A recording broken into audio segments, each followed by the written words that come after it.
Salut, c'est Trado, je suis content de vous retrouver pour la mise à jour des zones d'intervention pour la semaine de trading. Je vous rappelle que ce format s'adresse aux traders de court terme, plutôt expérimentés. Si vous n'avez pas de méthode, eh bien, vous pouvez tenter d'appliquer la mienne si elle vous plaît. Si vous avez une méthode, vous pouvez comparer vos points d'intervention aux miens.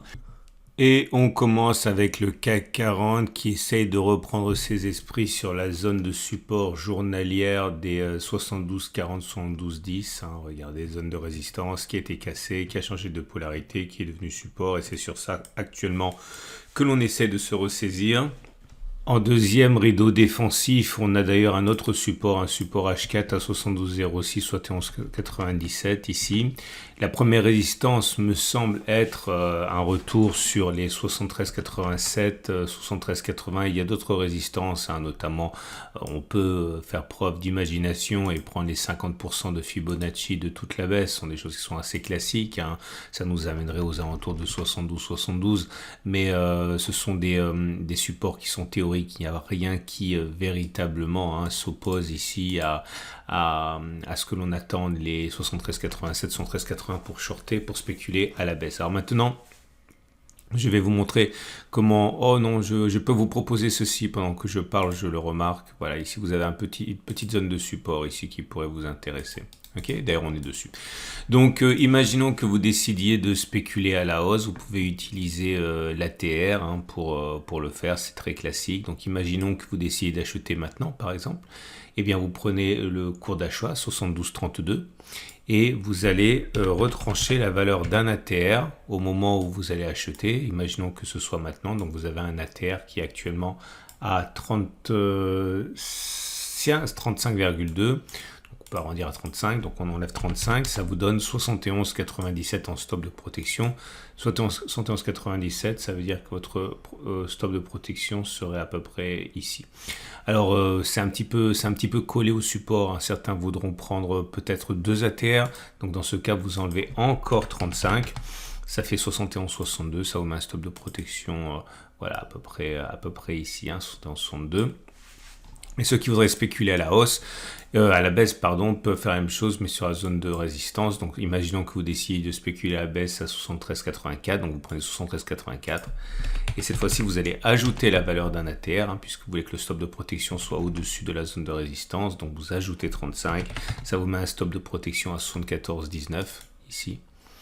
Voilà, je le précise. Vous pouvez là aussi bien sûr prendre plutôt 2 ATR si vous le voulez. Plus vous prenez un nombre d'ATR important et plus vous risquez de perdre avant d'être déclenché. C'est l'idée. Et je termine en vous montrant les bougies Aiki-Nashi qui montrent qu'il y a effectivement moins de pression baissière puisque les bougies sont toujours rouges mais maintenant le corps est réduit à peau de chagrin et en plus il y a mèche haute et mèche basse donc c'est pas haussier. Mais on va dire que c'est de moins en moins baissier, que ça se transforme en indécision maintenant. Alors juste pour illustration, parce qu'on m'a demandé la différence entre les CFD et les Turbo 24, je vous montre comment passer à un autre avec les Turbo 24. Donc là j'ai ouvert ma plateforme de démonstration IG Turbo 24 et pas CFD.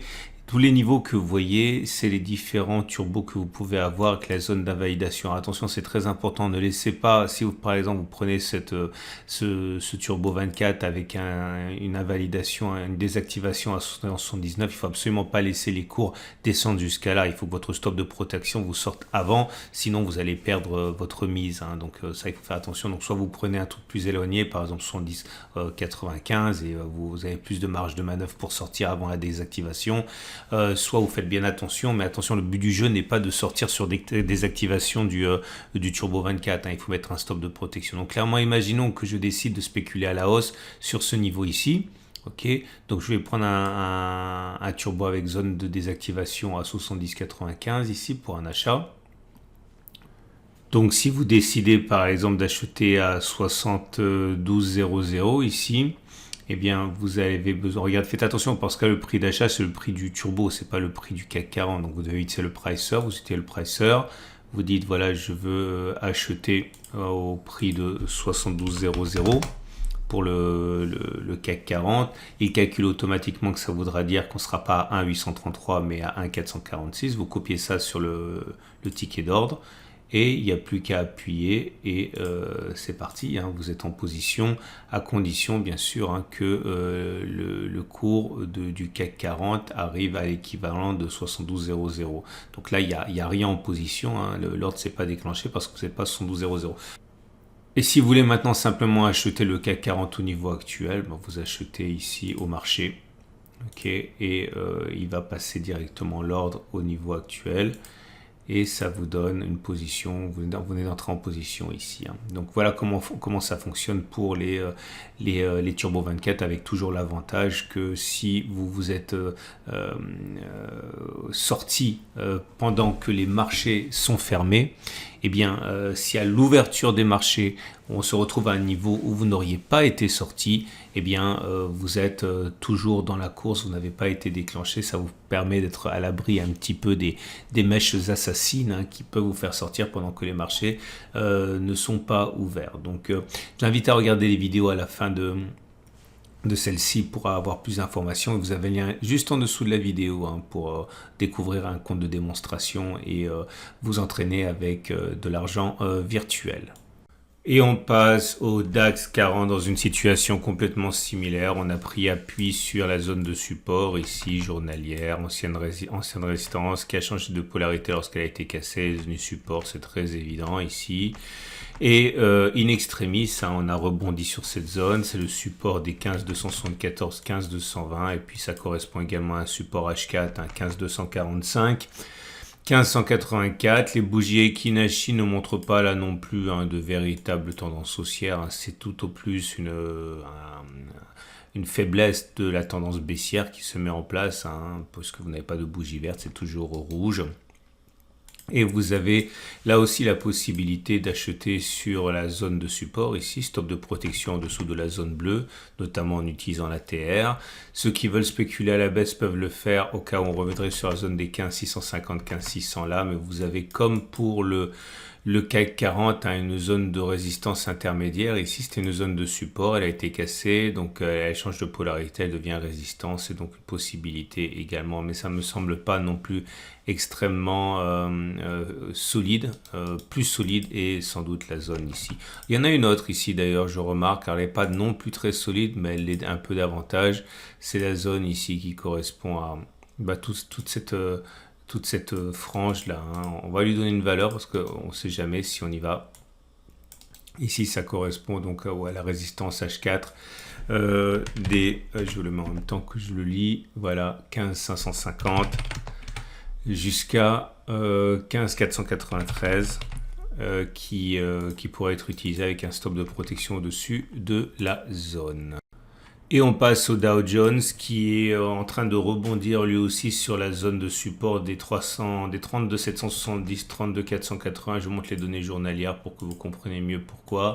C'est cette zone ici hein, qui figurait déjà depuis la semaine dernière. Donc on rebondit dessus, c'est assez classique.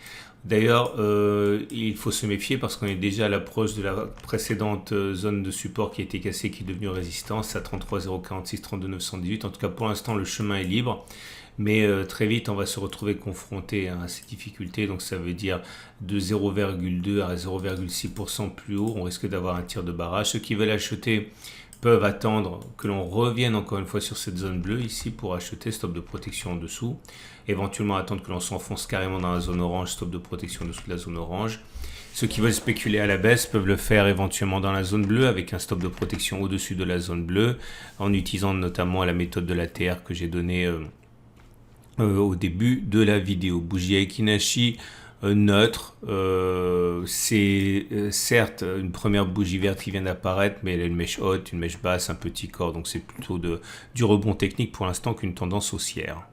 Et c'est le Nasdaq qui a une réaction un petit peu bizarre puisqu'on a frôlé la zone de support ici qu'on avait déterminée à 11 880, 11 815, mais on l'a pas touché, hein. On a beau regarder dans tous les sens, il manque quelques points, ce qui m'amène à être encore plus circonspect par rapport au rebond technique. Je crains qu'il y ait une hausse avant d'avoir une nouvelle attaque.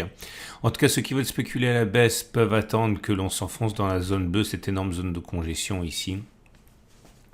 et mettre un stop de protection au-dessus de la zone bleue en pariant sur une reprise de la baisse. Ceux qui veulent acheter peuvent attendre un retour sur la zone journalière des 11 880, 11 815, stop de protection en dessous de la zone et parier sur un retour de la hausse.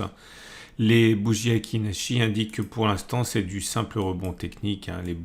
La bougie est verte certes, mais plutôt courte avec une mèche haute et une mèche basse. Bref, pour l'instant ce n'est pas très non plus significatif. Ça ressemble encore une fois, je le répète, à du pur rebond technique.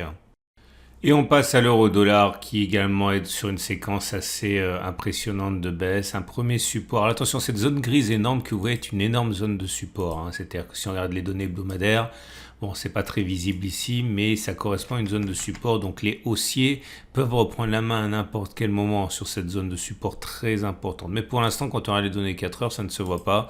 On est simplement martyrisé par les baissiers qui enfonce tous les supports intermédiaires. Il demeure qu'on a un support H4 ici, 1,0543, 1,0535. Ceux qui veulent acheter peuvent le faire ici éventuellement avec un stop de protection en dessous de la zone bleue, notamment en utilisant la TR comme je l'ai expliqué. Ceux qui veulent spéculer à la baisse à nouveau peuvent attendre que l'on revienne sur cette zone bleue, des 1,0614, 1,0577, stop de protection au-dessus et parier sur une reprise de la baisse. À noter que les bougies Akinashi, comme précédemment pour les autres graphes, montrent qu'il y a une petite rémission. Vous voyez, petite bougie verte ici, mais c'est pas significatif. C'est pas une bougie haussière, c'est juste une bougie d'indécision pour l'instant. Et on termine ce tour d'horizon avec Bitcoin qui lui aussi reprend un petit peu d'altitude après avoir plongé depuis ses sommets de plus de 6% si ma mémoire est bonne.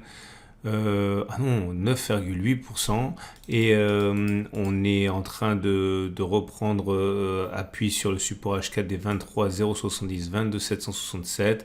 Attention, on arrive déjà sur la zone de résistance qui à mon avis commence maintenant, 2420, 23,606. Ceux qui veulent acheter peuvent soit attendre que l'on revienne sur cette zone des 23,073, stop de protection dessous. Les plus patients attendent un retour sur le support journalier des 21,721, 400, stop de protection en dessous.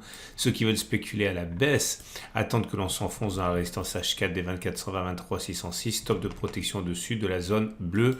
Bougie Akinashi plutôt haussière, comme vous pouvez le voir.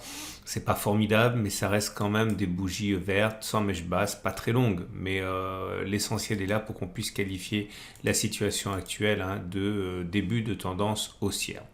C'en est terminé de cette préparation de la semaine de trading. Je vous rappelle que je mets des alertes sur la chaîne YouTube dans la rubrique commentaires lorsque l'on arrive sur une zone de support, de résistance que je le vois. Donc pensez à vous abonner à ma chaîne YouTube si vous désirez recevoir ces alertes.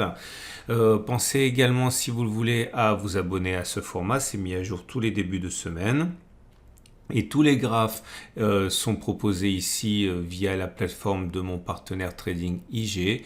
IG qui vous propose du trading avec Turbo 24, avec des CFD, notamment à risque limité. Vous avez plein de vidéos à la fin de celle-ci pour vous familiariser avec ces produits. Je vous souhaite une excellente journée et je vous dis à la semaine prochaine pour la mise à jour.